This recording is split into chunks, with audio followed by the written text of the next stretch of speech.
Bonjour, bienvenue sur Isa, alchimiste de l'âme. Je suis ravie de te retrouver aujourd'hui avec cette belle lumière hivernale et le soleil un peu rasant qui me fait de l'œil. J'espère que tu me vois bien quand même. Mais le plus important, c'est pas tellement de me voir, c'est surtout d'écouter ce que j'ai à te dire. On va parler aujourd'hui des énergies du mois de février 2023 qui approche à grands pas.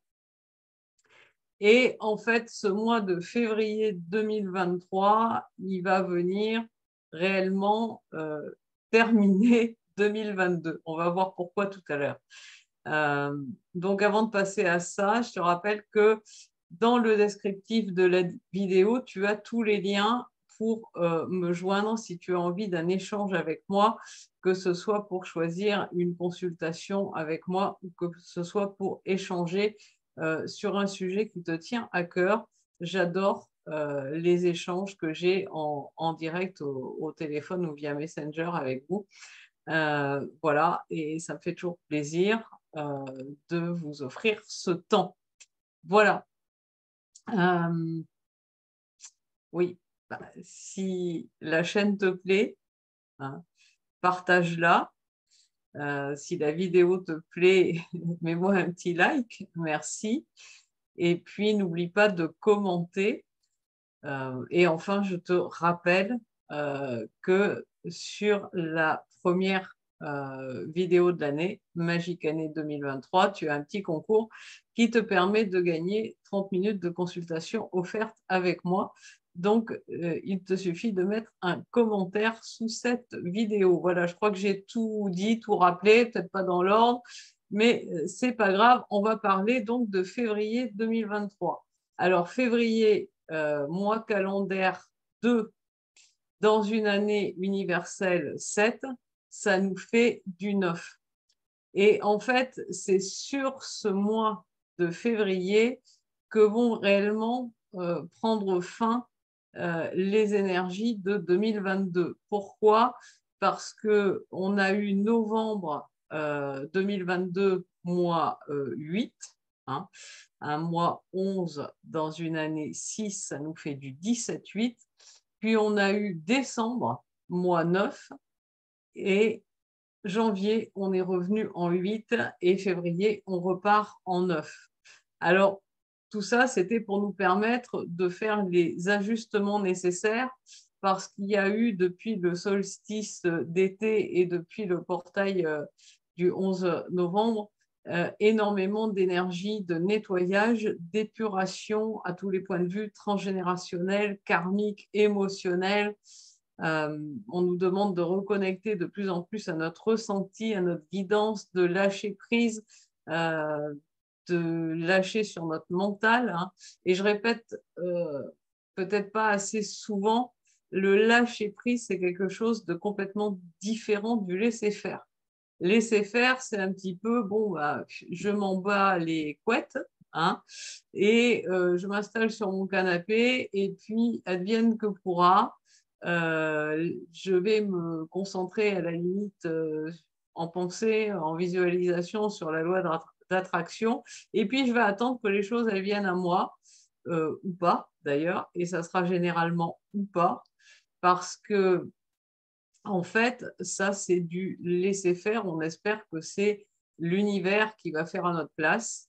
Alors que le lâcher prise, c'est en fait, j'écoute ma guidance, je place des actions selon ma guidance, je lâche prise sur l'idée que je peux me faire du résultat.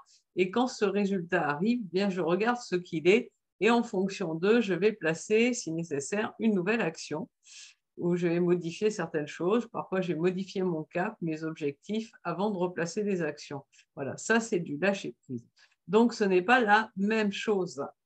Alors, février, mois 9, il nous invite, hein, donc à moissonner, hein, récolter tous les fruits de ce que nous avons semé jusqu'à maintenant. Et donc, ben, on le sait, qui sème le vent récolte la tempête. Qui sème l'amour et la joie récolte l'abondance. Donc, en fonction des énergies dans lesquelles on se place évidemment, pour chacune d'entre nous, eh bien, la moisson sera différente. Elle peut être extrêmement positive ou parfois en demi-teinte. Je ne pense pas que pour qui que ce soit qui suive cette chaîne, elle puisse s'avérer négative, parce que si tu étais dans des énergies négatives, tu ne serais pas ici. Voilà. C'est important, très, très, très important, c'est vital même en ce mois de février 2023, mois 9, de quitter, laisser définitivement derrière toi tout ce que tu ne veux plus garder.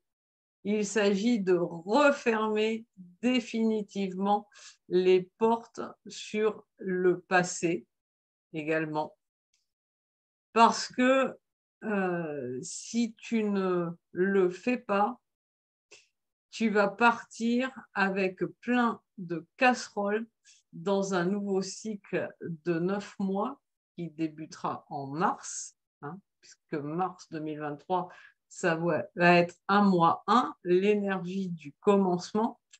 Mars, ça va être le moment aussi, 23 mars, où Pluton va quitter le Capricorne jusqu'au 11 juin pour rentrer en Verseau. Donc, Pluton, splendide énergie de transmutation, et ça peut être vraiment l'occasion pour toutes celles, tous ceux qui ont fait le grand nettoyage, refermer les portes du passé sur un nouveau cycle, hein, qui va être super bénéfique, qui va être riche d'amour, de lumière et d'abondance. Par contre, si ça n'est pas tout réglé, il va vraiment falloir se dépêcher de le faire, hein, parce que si ma mémoire est bonne, au 12 juin, Pluton y retourne en Capricorne, et pour toutes celles et ceux qui n'auront pas vraiment d'ici le 11 juin réglé tout ce qu'ils ont à régler, ça risque d'être assez difficile. Donc, voilà, les pistes de réflexion pour ce mois de février 2023 qui nous emmène vers le début d'un nouveau cycle. Et ben, je te souhaite que cette année 2023 et ce nouveau cycle qui arrivera en mars te soit réellement magique et te permette d'exprimer le créateur que tu es, la créatrice que tu es dans tous les domaines de ta vie. À très vite.